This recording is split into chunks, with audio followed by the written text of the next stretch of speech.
ലോകചരിത്രത്തെയും ക്രൈസ്തവ വിശ്വാസത്തെയും ഒരുപോലെ വിസ്മയിപ്പിക്കുന്ന ഒന്നാണ് യേശുക്രിസ്തുവിന്റെ വിലാപുറത്തുകുത്തിയ ആ കുന്തം. ഇതിനെ വിശുദ്ധ കുന്തം അഥവാ സ്പിയർ ഓഫ് ഡെസ്റ്റിനി എന്ന് വിളിക്കുന്നു. കാൽവരിക്കുന്നിലെ ആ ഭയാനകമായ നിമിഷത്തിൽ യേശു മരിച്ചു എന്നുറപ്പുവരുത്താൻ റോമൻ പടയാളിയായ ലോഞ്ചിനസ് തന്റെ കുന്തം കൊണ്ട് അവിടുത്തെ വിലാപുറത്ത് കുത്തുകയും ഉടൻ തന്നെ അവിടെ നിന്ന് രക്തവും വെള്ളവും പുറപ്പെടുകയും ചെയ്തു എന്ന് ബൈബിൾ സാക്ഷ്യപ്പെടുത്തുന്നു. ഈ കുന്തത്തിന് പിന്നീട് എന്ത് സംഭവിച്ചു എന്നതിനെക്കുറിച്ച് ചരിത്രവും ഐതിഹ്യങ്ങളും ഇഴചേർന്ന അതിശയിപ്പിക്കുന്ന കഥകളാണ് നിലവിലുള്ളത്. ഈ കുന്തം കൈവശം വയ്ക്കുന്നവർക്ക് ലോകം മുഴുവൻ കീഴടക്കാനുള്ള അധികാരവും ശക്തിയും ലഭിക്കുമെന്നൊരു വിശ്വാസം നൂറ്റാണ്ടുകളായി നിലനിൽക്കുന്നുണ്ട്. അതുകൊണ്ടുതന്നെ ചരിത്രത്തിലെ വലിയ സാമ്രാജ്യ തലവന്മാരും യുദ്ധപ്രഭുക്കളും ഈ കുന്തത്തിന് പിന്നാലെ പോയിട്ടുണ്ട് എന്നത് ചരിത്രസത്യമാണ്. യേശുവിന്റെ വിലാപുറത്തു കുത്തിയ ലോഞ്ചിനസ് എന്ന പടയാളിക്ക് പിന്നീട് എന്ത് സംഭവിച്ചു എന്ന് നോക്കിയാൽ അദ്ദേഹം പിന്നീട് ക്രിസ്തുമതത്തിലേക്ക് പരിവർത്തനപ്പെട്ടതായും ഒരു വിശുദ്ധനായി മാറിയതായും പറയപ്പെടുന്നു. അന്ധത ബാധിച്ചിരുന്ന ലോഞ്ചിനസിന്റെ കണ്ണുകളിലേക്ക് കുരിശിൽ നിന്നും തെറിച്ച യേശുവിന്റെ രക്തത്തുള്ളികൾ വീണപ്പോൾ അദ്ദേഹത്തിന് കാഴ്ച തിരിച്ചുകിട്ടിയെന്നും അതോടെ അദ്ദേഹം യേശുവിനെ ദൈവപുത്രനായി ഏറ്റുപറഞ്ഞു എന്നുമാണ് ഐതിഹ്യം. ഈ സംഭവത്തിനു ശേഷം ആ കുന്തം വിശുദ്ധമായ ഒന്നായി പരിഗണിക്കപ്പെടാൻ തുടങ്ങി.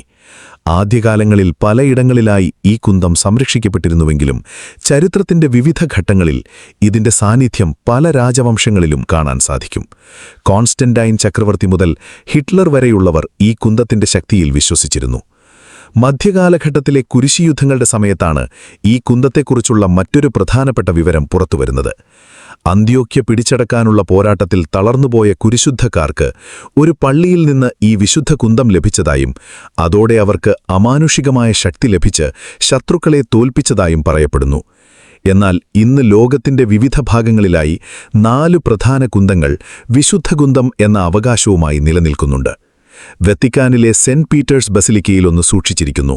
മറ്റൊന്ന് ഓസ്ട്രിയയിലെ വിയന്നയിലുള്ള ഹോഗ്ബർഗ് പാലസിലും, മൂന്നാമത്തേത് അർമേനിയയിലും, നാലാമത്തേത് പോളണ്ടിലുമാണുള്ളത്.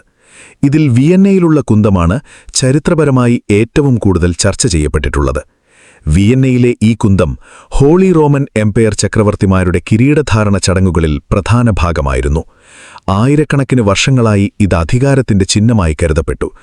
ഷാർലിമെയിൻ ചക്രവർത്തി തന്റെ 47 യുദ്ധങ്ങളിലും വിജയിച്ചത് ഈ കുന്തം കൈവശമുള്ളതുകൊണ്ടാണെന്ന് വിശ്വസിക്കപ്പെടുന്നു. എന്നാൽ അദ്ദേഹം അബദ്ധത്തിൽ കുന്തം താഴെയിട്ടപ്പോൾ ഉടൻ തന്നെ മരണം സംഭവിച്ചുവെന്നും കഥകളുണ്ട്. 20-ാം നൂറ്റാണ്ടിലേക്ക് വരുമ്പോൾ അഡോൾഫ് ഹിറ്റ്ലർ ഈ കുന്തത്തിൽ അങ്ങേയറ്റം ആകൃഷ്ടനായിരുന്നു.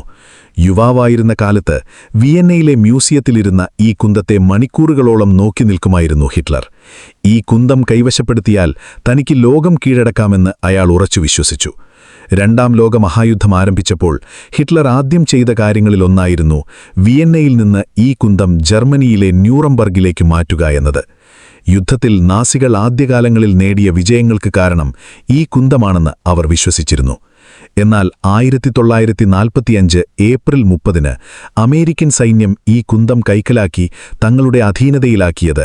ചരിത്രരേഖകൾ പ്രകാരം അമേരിക്കൻ സൈന്യം കുന്തം കൈക്കലാക്കി കൃത്യം 1.5 മണിക്കൂറിന് ശേഷമാണ് ഹിറ്റ്ലർ ആത്മഹത്യ ചെയ്തത് എന്നത് അതിശയിപ്പിക്കുന്ന ഒരു വസ്തുതയാണ്. പിന്നീട് അമേരിക്ക ഈ കുന്തം ഓസ്ട്രിയയ്ക്ക് തന്നെ തിരിച്ചു നൽകി. ഇന്നിത് വിയന്നയിലെ മ്യൂസിയത്തിൽ കാണാൻ സാധിക്കും. എങ്കിലും ശാസ്ത്രീയ പരിശോധനകൾ പ്രകാരം ഈ കുന്തം 7-ാം നൂറ്റാണ്ടിലെയോ 8-ാം നൂറ്റാണ്ടിലെയോ ആണെന്ന് ചിലർ വാദിക്കുന്നുണ്ട്. എന്നാൽ ഇതിന്റെ മധ്യഭാഗത്ത് തറച്ചിരിക്കുന്ന ആണി യേശുവിനെ ക്രൂശിക്കാൻ ഉപയോഗിച്ച ആണികളിലൊന്നാണെന്ന് വിശ്വാസികൾ കരുതുന്നു. യഥാർത്ഥത്തിൽ ആ കുന്തമേത് എന്നതിനേക്കാൾ പ്രധാനം അത് പ്രതിനിധാനം ചെയ്യുന്ന വിശ്വാസമാണ്.